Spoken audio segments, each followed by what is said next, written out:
Welcome again, everyone, on behalf of the American Psychological Foundation, and thank you for joining us for this APF at Home Fireside Chat. This is our second and final chat honoring the 2024 recipients of the APF Gold Medal Award for Impact in Psychology. I'm Melba Vasquez, the APF President, and I'm thrilled to be here. I'm so honored to be here today with one of our incredibly deserving 2024 gold medalists, Dr. Shinobu Kitayama. As a premier private grant-making foundation in psychology, APF awards over $1 million annually in grants, scholarships, and awards that support psychologists and students using psychology to create a world where people are healthy, happy, and living with dignity. APF is unique in that it receives the overwhelming majority of its funding from individuals like those of you joining us today. We cannot express enough gratitude to your investment in APF and the important research and projects we continue to fund. As we proceed through the conversation, if you have any questions for Dr. Kitayama, please feel free to enter them in the Q&A feature found at the bottom of your Zoom screen. We'll do our best to address all questions at the conclusion of the program. It is now my absolute pleasure to formally introduce today's guest, Dr. Shinobu Kitayama. Dr. Shinobu Kitayama is recognized for his groundbreaking research in cultural psychology and neuroscience. Dr. Kitayama has significantly advanced the understanding of the self, psychological and neural processes, and culture. His pioneering work challenges conventional assumptions of universal cognition, revealing how culture intricately shapes the brain, behavior, and well-being. Very important. Dr. Kitayama's contributions extend beyond academia, emphasizing the significance of cultural congruence and competence in diverse realms, including international aid programs, healthcare, and responses to public health crises. He has opened new avenues for understanding human cognition and behavior and underscored the importance of cultural competence in addressing contemporary challenges. Please join me in welcoming the incredible Shinobu Kitayama. Hello, Dr. Kitayama. Oh, thank you very much. So kind.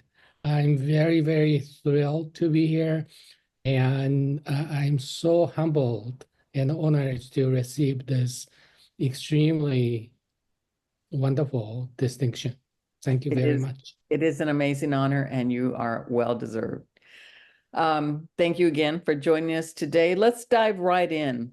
Your early research on culture and the self was faced with resistance as it challenged the traditional universalist view of psychology, the idea that human experience is universal across cultures. How did you navigate this pushback, and how did this influence your career path?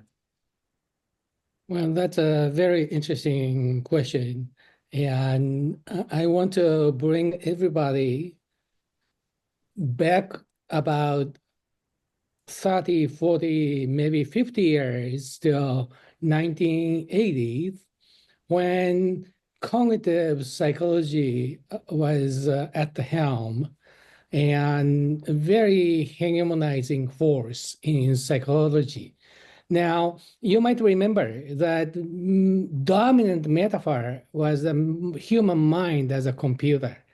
And if you have this metaphor, it's very hard to imagine exactly how culture or any socio-cultural dynamics might be relevant in understanding the central processing gadget of your mind, essentially a computer which defines your mind. You have an Apple computer, that's fine. If you have Windows, that's fine. But no matter where you go, computer is computer. So that was the presumption back then. And given them, it's very hard to even justify why you'd like to study culture. So I think your question was just right. And now exactly how we work things out, maybe I was too young to tackle this problem. I was just thrilled to find some significant cultural differences in some phenomena which I believe to be a manifestation of this central computing system that is computer as a human mind. So for example, very early on, we found that so-called fundamental attribution error doesn't happen as clearly in some context outside of United States.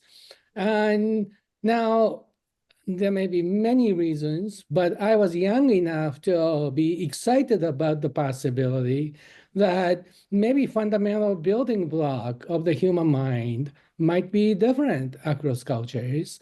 And some phenomenon like this had some impact on the field. And one by one, little by little, I think we began persuading one person at a time that this possibility of cultural shaping of the mind could be a possibility. Of course, this didn't happen over the night, but I think we persisted long enough so that people began to give some attention to what we said. Okay. As a matter of fact, in 1991, you published a paper with Hazel Marcus, which introduced the concept of the independent versus interdependent selves across cultures. And this was a groundbreaking idea for the time, which helped establish you worldwide as one of the founders of cultural psychology. This work really reshaped how we understand the self in different cultures. What unique challenges and opportunities did you encounter publishing such an important paper so early in your career? Well, I cannot overemphasize the role of Hazel. Hazel was an excellent mind, and I had an opportunity to work with her, and she became the lifetime friends and colleagues. And very early on, I had a very good time with her in Kyoto, where I was. And I then came to Michigan to study in Michigan social psych program where Hazel Marcus was as a junior faculty member. So that's where we initiated a conversation. So we accused each other about the strangeness of their behavior. Hazel could say, why do Japanese people do that and do that? And I was again naive enough or courageous enough to fight back and saying, oh no, Americans are equally crazy, but in different ways. How come that they're doing such a stupid thing? And of course, this kind of conversation was a very good lead to being understanding deeper structure or deeper meaning systems behind superficial behaviors, which is culture. So that was the beginning. And it was really a challenging thing to organize this fundamental idea without really knowing what that idea might be. In retrospect, something like this was a fundamental idea, and it was really challenging to write lengthy paper in systematic way to convey that very idea. And I think in retrospect, I think the time was right around that time. You know, women's movement was rampant, and East Asian countries are becoming wealthier. And once you can fill up your stomach, you begin worried about your mental health. And there are many psychologists coming up in East Asian countries. With those people, you know, there are more data to look at and examine. I think all those factors converge to make that paper very timely. And also, I like to emphasize, you know, significant impact of neighboring disciplines like anthropology for sure. And they are also open to the possibility that maybe socio-cultural processes can shape human mind. That is, psychology can be an important part of cultural process. Yeah, so I think those multiple level factors converge to make that paper very timely. And of course, we are lucky enough to get 3 or 4 very receptive minds, which served as reviewers. Yes, I think it was more than 3 or 4, but your work has indeed been central in studying the differences between independent and interdependent selves, particularly within various Eastern and Western cultures. I can remember I was trained in the 70s, and interdependence, as you're labeling it now, was labeled pathological among those of us who came from interdependent cultures. So what were some of the most interesting findings in how these cultural differences shape behavior, cognition, and the self? Well, that's interesting. There are several really early findings which really ignited my interest. So for example, in American context, cognitive dissonance is very, very common. So for example, imagine that you are buying a car and you are choosing between, I don't know, Ford and say BMW. And those 2 cars are in many ways comparable, and you are conflicted. And eventually you pick one up and decided to buy it. But afterward, you end up justifying the choice you have made. So if you buy Ford, you end up saying, oh, I love Ford. This is why this car is so great. It's blah, blah, blah. But just the opposite could happen depending on which one you choose. You choose BMW, then you end up justifying your choice as well. Now, interesting finding early on was that when we try to replicate this in Japan, the effect doesn't show up. And that's interesting. That's interesting, especially because in daily life, we can see similar phenomena. Why is it that this effect doesn't show up in a neat psychology experiment we set up? As it turned out, the reason is that in American context, your choice has really massive influence on your justification or rationalization when the choice is private and personal. So you make a choice and your choice is reflecting yourself, and then the choice you make can be threatening to your self-confidence and your self-image. And when that happens, you are motivated to justify. Now, in Japan, we discovered a very different story, which is that choice needs to be public before people are motivated to justify it. Why? The reason is very clear. Your personal self, that's relatively secondary. You can handle it. Surely you have it and you value it and you honor it. But that's relatively secondary in carrying out interdependent social relationship.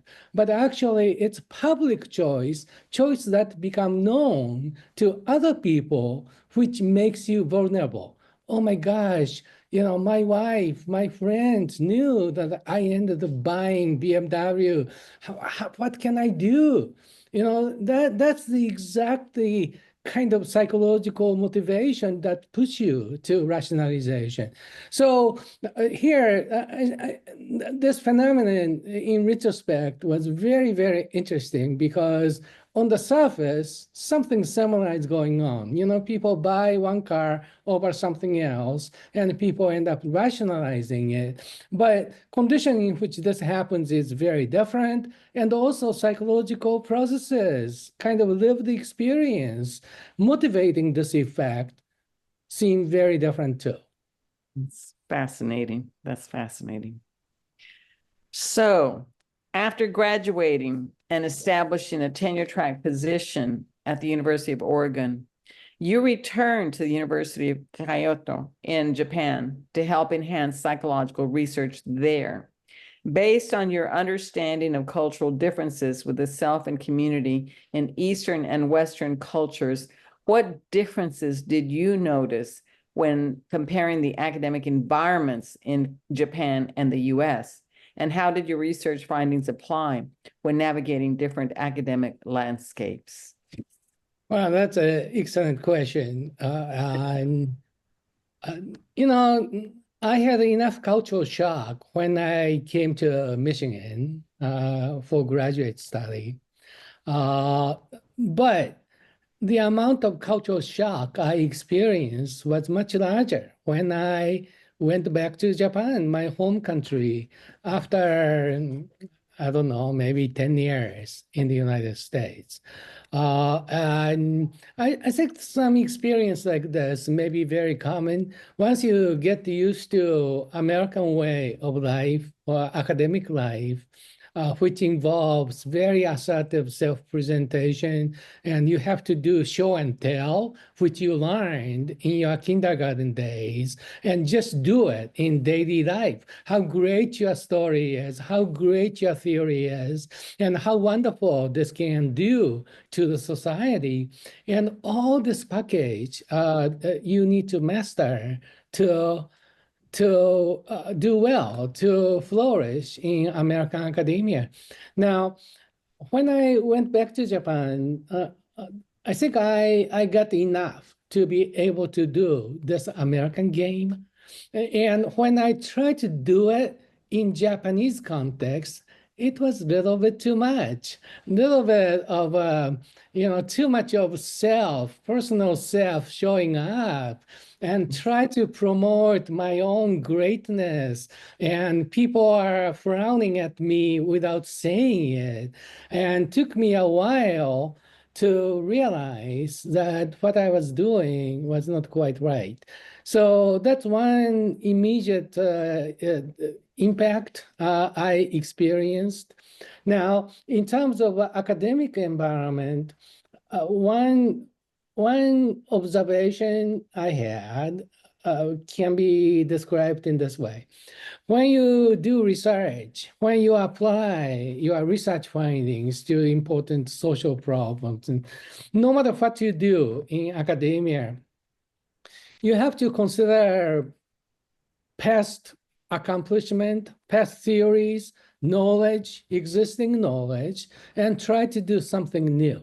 So innovation and appreciation of the past and innovation for the future are very important part of academic endeavor, no matter what you do. Now, I have to say that relative emphasis seem very different. America, for better or worse, emphasizes innovation, and oftentimes appreciation is not considered very important. So people try to do something new, try to invent something without really carefully reviewing previous accomplishment, for example, or trying to do something and try to frame it as new, even when it's not. Whereas in Japan, I experienced that emphasis is more on the tradition, more on status quo, or more on previous knowledge. And sometimes that's great, I have to say. For example, whenever I go back to Kyoto, I have several restaurants I go back to because they just stick to the tradition of Japanese cuisine and providing wonderful food every time, just identical way. And you can appreciate so much. And you just add some slight moments of innovation here and there that can be very refreshing. Now, in the case of academic study, that's not quite the kind of thing I was trained to do in the United States. Of course, you have to learn something from the past, but you really have to do something new. And given my personality, that innovative mentality fits so nicely. So when I went back to Japan, that created additional problem or additional That became additional source of stress, I suppose. So after 10 years or so in Kyoto University, although everybody was so nice, I was so happy in many ways back in Japan, but I decided to come back to Michigan. Okay, that's interesting. That's interesting. What you were talking about a little bit earlier about having to be one way in the American universities and a different way in the Japanese universities because of the different responses reminded me on a smaller scale of what we call code switching. And I discovered in graduate school that I wouldn't get recognized if I didn't learn to speak up and to hold myself in a confident way, which as a Mexican American, I was not used to doing. That was, we were trained to be more humble, but I could not take those same behaviors into my grandmother's house. They would have been shocked. They would have been offended. It would have been offensive behavior. So we learn to become bicultural if we have to live in two different worlds, two or more. That's right. Very interesting. So you've shifted from cultural psychology to cultural neuroscience, looking at the ways that culture shapes not only the mind, but biology and the brain, physiology. What inspired this shift and what has surprised you about the connection between the two? I want to bring you back to the initial metaphor of the human mind as a computer. I think from the very beginning, I think my hidden agenda was to challenge that metaphor, in part because I thought that was too simplistic, even though looking very neat. Here's a computer, and you have to have lots of boxes in the computer to describe the flow of information processing. That was a paradigm back then. But I think from the very beginning, now in retrospect, I feel that I had some hidden agenda to challenge this. That's an innovation, right? And maybe that's inscribed into my personality. I wanted to do something new, and one way to do anything new is to cast doubt on the existing paradigm, in this case, computer metaphor, that is, human mind is a static entity which is constant no matter what, where that mind is placed to operate. So that was a metaphor I think I wanted to challenge without really knowing exactly what to do. But because of this, my initial hunch was that culture or some socio-cultural contexts are very powerful, and it's not just a skin deep. It can go into very deep part of the brain or human mind. And now around that time, maybe 2010, around that time, neuroscience technologies became very widely available. fMRI, EEG, those techniques existed for a long time, but they became more easily accessible to many of us who are not really trained in those disciplines. And just occurred to me that if your agenda is to show that the mind can go into the body or brain under the skin very deeply to shape your mind. And this is a very thing I wanted to show, casting doubt on the computer metaphor and so on. And then just occurred to me, well, let's look at the brain inside of it. Using EEG, using fMRI to see what happens. That's the transition, and that was a very exciting moment. That's basically culture. I might be able to show that the culture has a formative effect on the human mind at the very deep inside. We become hardwired in our brains. well, hardwired, but brain may be flexible enough, plastic enough, so as to accommodate cultural influences. Yes. And as it turned out, of course, you cannot make an elephant out of humans just because of cultural influence. That never happens. However, within some degree, there's a massive amount of cultural influence within the connectivity, within the pathways, within the brain. So I think that's very, very exciting. It's very interesting and very, very exciting indeed. So beyond that, your work has extended into beyond cultural psychology and neuroscience into areas like public health, international aid, and sustainability. You've gotten into applying your knowledge in psychology and your research. Can you share some examples of these multidisciplinary collaborations, as you implied earlier, and how they can allow psychology to broaden its impact as well? Yeah, so for example, some colleagues of mine are working in Africa to try to find the best way to deliver some aid, economic aid. And typical way of doing it is to frame all this in an independent model. Okay, we are going to give you money. Why don't you start your own business, your own endeavor, so that you can be independent, you can sustain your life, and you can even flourish. Now, this message, very well intended and no question, Western researchers do their best to deliver the best possible message. Fine. However, that message is really based on independent model of the person. If you are interdependent, Melba, I'm sure you can resonate with this.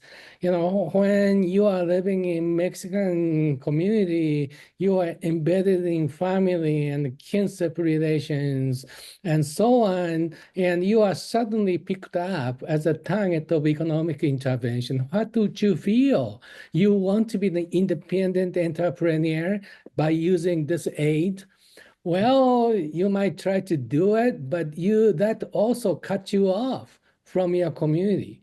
So really some people using our research findings to try to see if very different ways of framing economic aids might make international AIDS programs more effective. So that's one example. Another example comes from long-standing research projects we've been doing in the intersection of social and cultural values and biological health.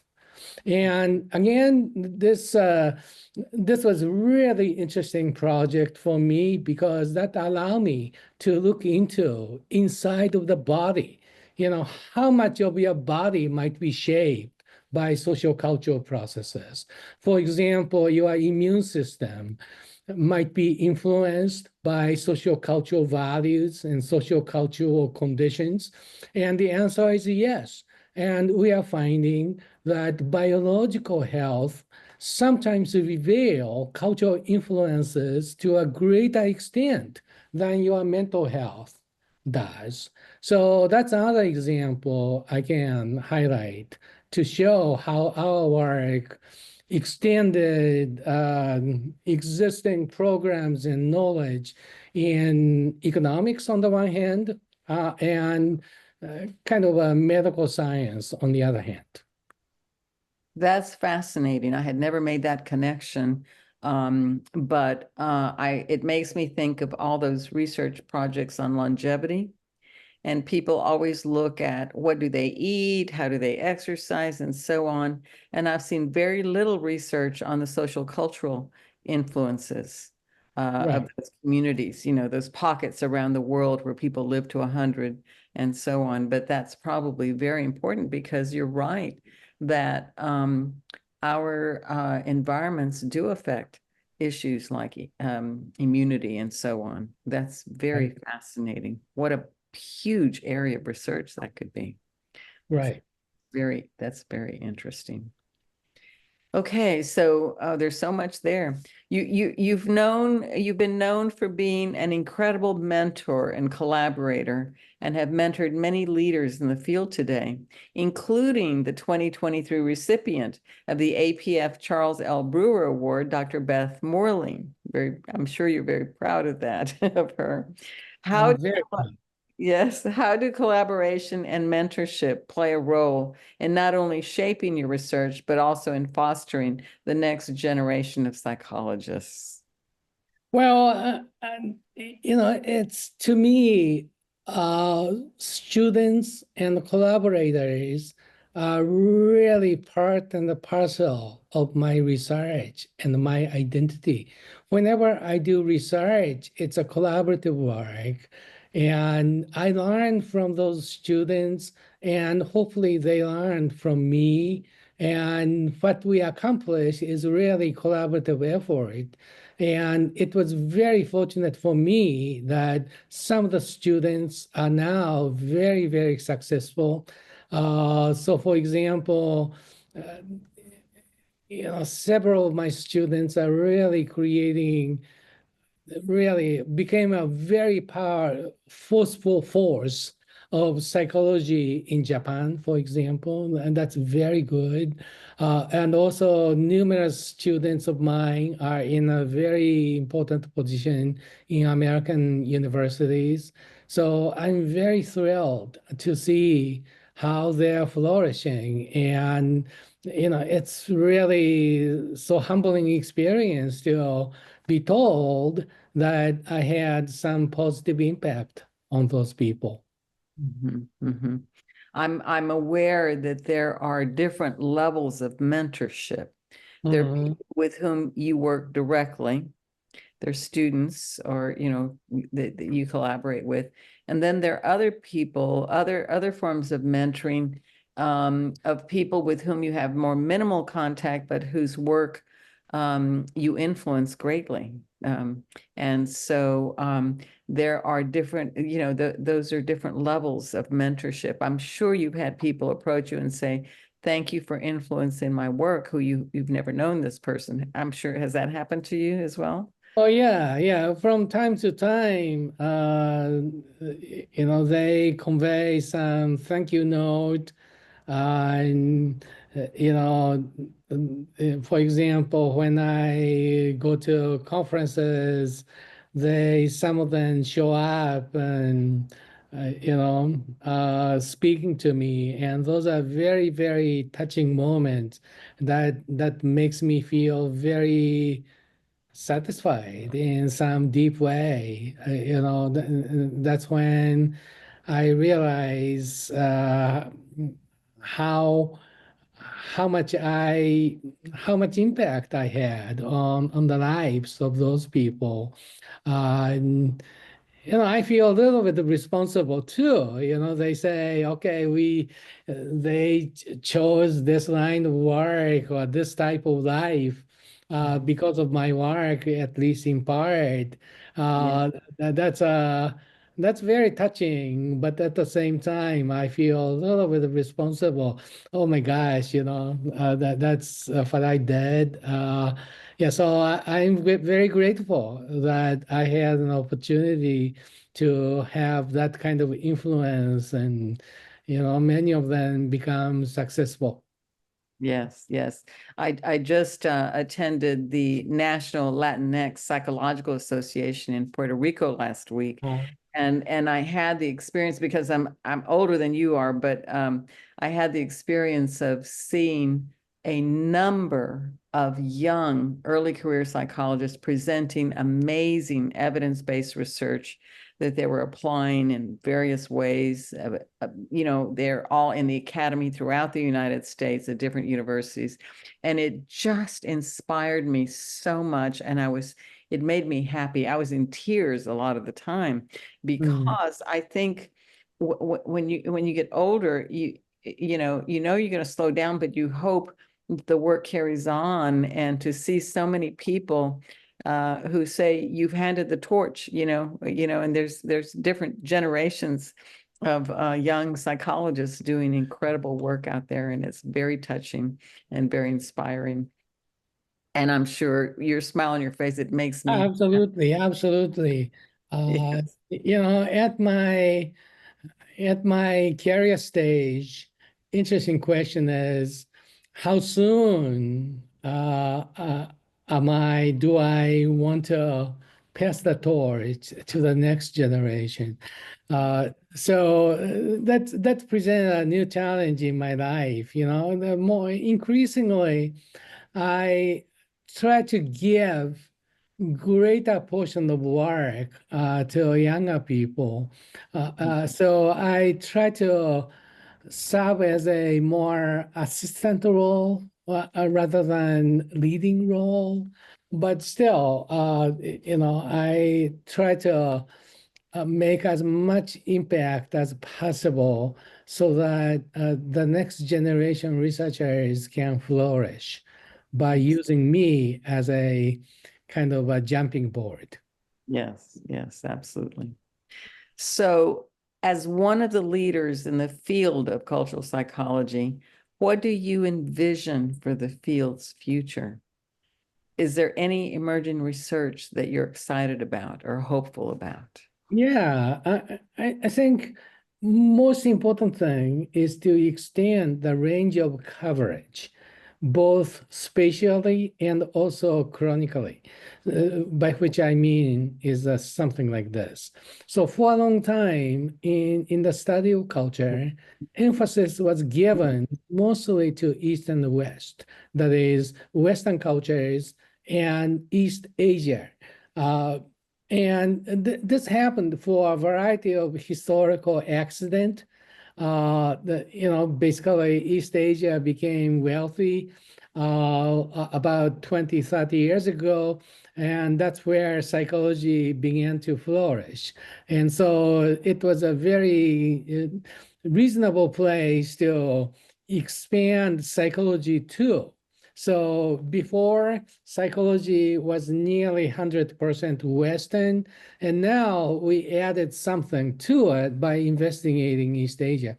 But it's absolutely wrong if I say, okay, that's it, because there are so many other cultures, so many regions, so many different peoples across the globe. So obviously, Latin American culture is one thing, but also, there are many other regions, Sub-Saharan Africa, Middle East, South Asia. Those are very distinct and carrying their own heritage and the characteristics. And I think it's really important initially to look into those different regions to enrich the current knowledge of cultural psychology. But then once you have done this, that only invites next level question, where those cultural variations might have come from. That's where time dimension need to come in. That is, basically every culture, every tradition, every, region has its own history, and say you might call it cultural evolution over the last several thousand years for the most part. So there need to be some systematic effort to combine analysis of cross-region analysis, which is spatial comparison, combine this with more chronological analysis, which is history or evolution. And now, basically necessary technologies are gradually becoming available. For example, analysis of ancient text become available because of advancement of large language models, for example. So I think I'm very excited about this possibility of expanding our current knowledge, which is focused on largely East and West, to much broader area on the globe, and then analyzing this variation on the time dimension to get better understanding. And eventually, this will give us very good basis to apply the knowledge of culture to important things in life, like health, economic aid, sustainability, and so on. Okay. Boy, that would be amazing. That would be an amazing body of research if that could be done. Do you see something like that happening in the near future? Well, I just came back from India, not because of fun. Well, it was fun for no Good. question. Undoubtedly, it was a very enjoyable experience. But the reason for the trip was to initiate a concerted research effort in India. And also, we are doing something similar in Latin America and Sub-Saharan Africa. So that's our, you know, uh, kind of a small way of expanding current knowledge to other cultural regions. And also, we are working with computer scientists to try computerized analysis of ancient languages in the last 1,000 years or so. This is confined to English in mostly Western European countries to see how Western Europe might have evolved over, several hundred years. Individualism didn't show up over the night. It must have gradually evolved. And we really want to have some empirical way of handling this analysis. And ancient text may provide very important clue in analyzing this history on some empirical basis. That's fascinating. Well, we'll all be watching for the outcome. Well, we'll see. I'm very thrilled Yes. to have initiated this. So there's one final question that we ask to all of our gold medalists. Based on your experiences and contributions to the field, how would you define in psychology? Could you say it again? How would you define impact in psychology? Having an impact, having an effect. Yeah. I think at the most abstract level, I think most important message was that human mind is open to the environment, very flexible, plastic, and can be shaped by environmental forces, including cultural forces. And so our work on brain is a really important piece of this because we show that brain's plasticity is large enough so that even brain can be shaped. And so to say nothing about psychological processes. So this idea that human mind is much more open to the social environment, external environment than, say, standard model in psychology allow it to be.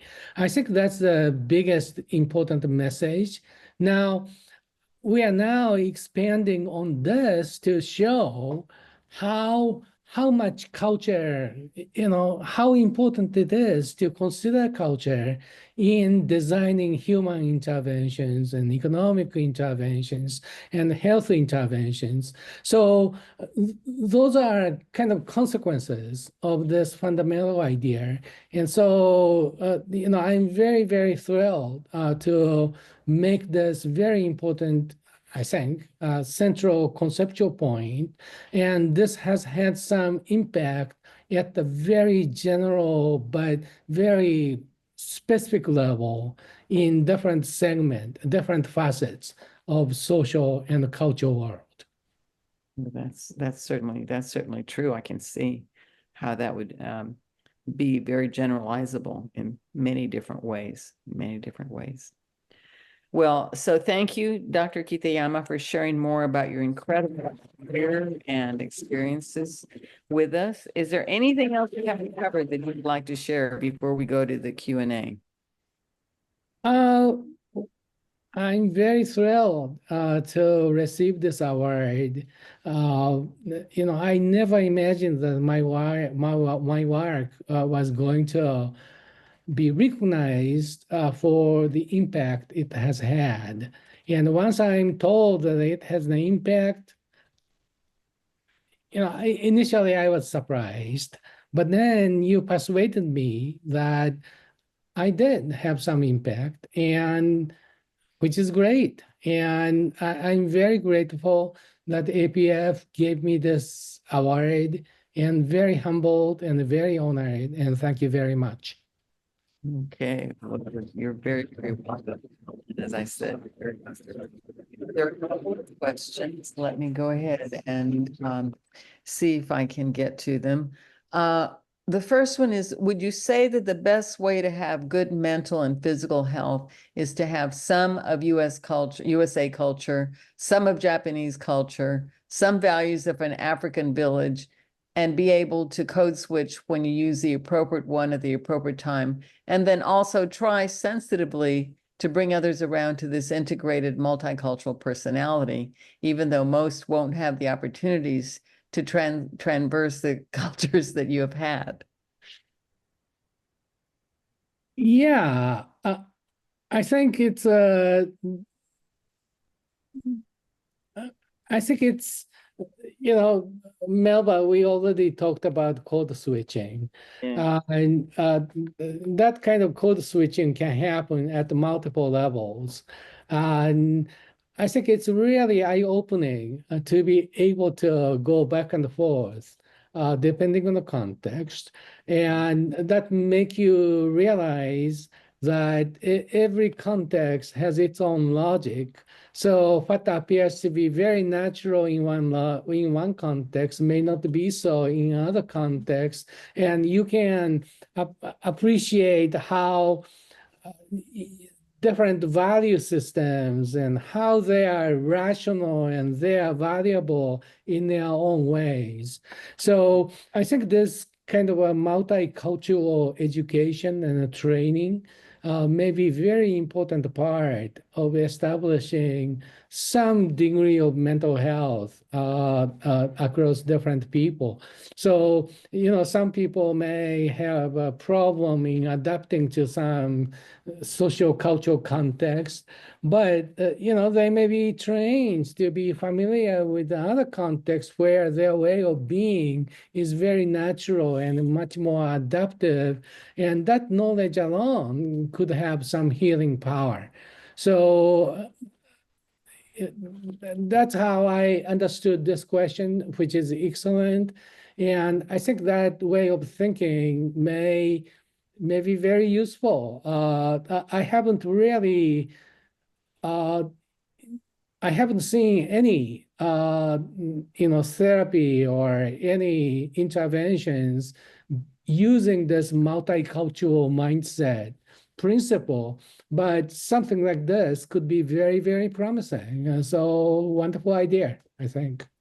Yes, it leads me to think about the importance of what I do see in training, and that is how important it is, at least for psychotherapists, to respect the other. People who are different from us may Right. initially feel strange or different, and we may have a knee-jerk reaction to being critical or pathologizing or whatever, but it's so important for us to try to understand the different behaviors and the context in which those behaviors emerge. And it also brings me to a more general application out in the world. We have a political situation in this country right now, which is about to come to a head. And we have a portion of the population who seems to be very threatened by immigrants and other people who are different. They put them in categories of being the other in a negative way. And I just have wondered what it would take to have a society where we not only were not threatened, but appreciative of the differences in different cultures and different ways of being in the world. And I don't know if you've ever had any thoughts about this at that level. Yeah, that in very general term, I completely agree. Uh, um, when you are threatened, your attention range become very narrow. You become very focused on your immediate situation, and you may become very defensive. So I wonder if multicultural training systematically done in school, for example, might be a very effective antidote against this kind of defensive reactions people might show when they face adversity later in life. So yeah, that's a long-term intervention effort. I don't think you can solve the current American problem over the night, but America is so Americans never speak any other language. They don't have to because English is so dominant. And also, Melba, you travel all other places, and I do too. But the vast majority of American people stay in their local regions. And that again, this degree of homogeneity in the environment might prevent them from getting this multicultural mindset.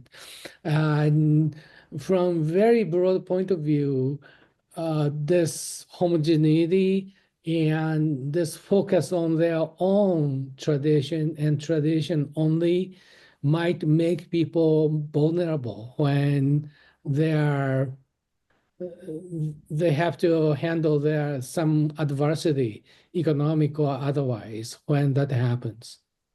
They scapegoat the other. Right. That's right. Let's move on there are two more questions. I'm a researcher in social work and public health and a returned Peace Corps volunteer from Uganda.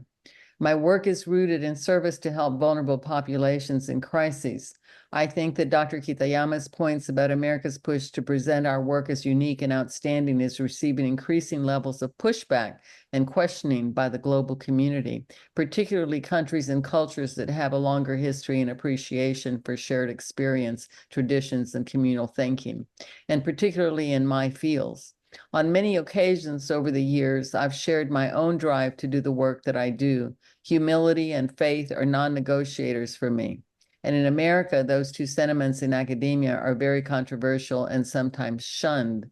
However, in my work in humanitarian spaces and in Uganda, these values and sentiments are important. We need humility and faith to survive and transform from unimaginable and unrelenting crises. This can be integrated into technologies and scientific innovations. What are your thoughts?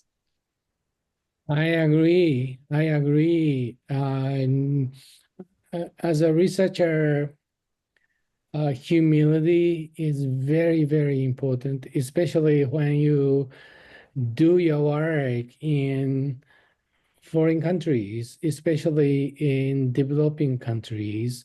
I think the deep sense of respect for people living there is the initial starting point. And oftentimes I talked about economic aid programs by UN and some other, US dominated organizations. And people working in those organizations have the best possible intentions, but at the same time, they operate on this mindset, which is very West dominating and technological and science oriented, even when it's not. And, basically that prevents them from appreciating their religious faith and some other local values, which really cause problems even worse. So I think your point is just right. Humility and faith in very broader sense, is something all psychologists, all scientists need to bring in investigating foreign cultures. Yes, yes. I want to get to this next question just very quickly.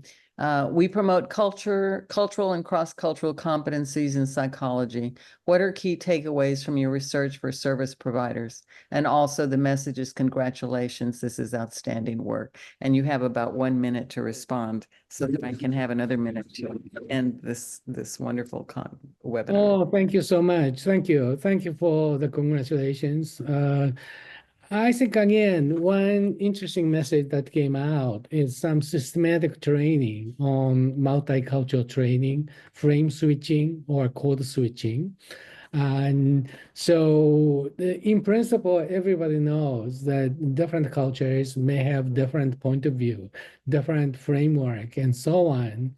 But it's one thing to feel that you know it. It's something entirely different that you can operate within a different frame. So, Melba or somebody like Melba or me has been very fortunate because we are forced to go back and forth between different frames. And so we can appreciate. But for many people in the United States, that doesn't seem to be the case.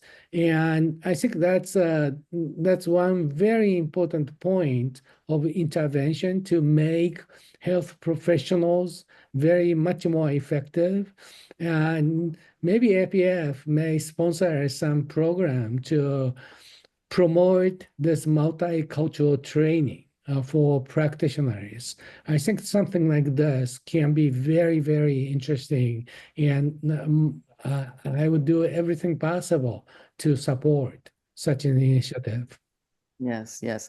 There are a couple of other comments we don't have time to. One of them briefly says, exposure is important for acceptance. Not everyone can travel. Most people do stay close to home, but we have to remember that exposure to other cultures can happen in other ways. And one other final comment, thanks for the presentation, very informative. So that's the last question that we can take from the audience. Thank you so much. Well, thank you so much. It was so fun to have this conversation. Very enjoyable conversation. You made the time to speak with all of us. It's an honor to learn more about you and to celebrate your commitment and your impact on the field of psychology. Congratulations on your Gold Medal Award. And one final thank you to all of you for joining us today at our final Fireside Chat of the year. Now, nominations for the 2025 Gold Medal Award for Impact in Psychology will open on November 1st. That's next week. And if you know a psychologist or group of psychologists who have made impactful, innovative, and transformational contributions to the field of psychology, this is a great opportunity to honor their work. And more information is available on the APF website. And make sure to follow APF on social media to stay up to date with funding opportunities and events. Have a great afternoon, everyone. And thank you again so much, Dr. Kitayama. Thank you very much, Melba. Very, very interesting, very enjoyable. Goodbye to everyone. Bye. Thank you.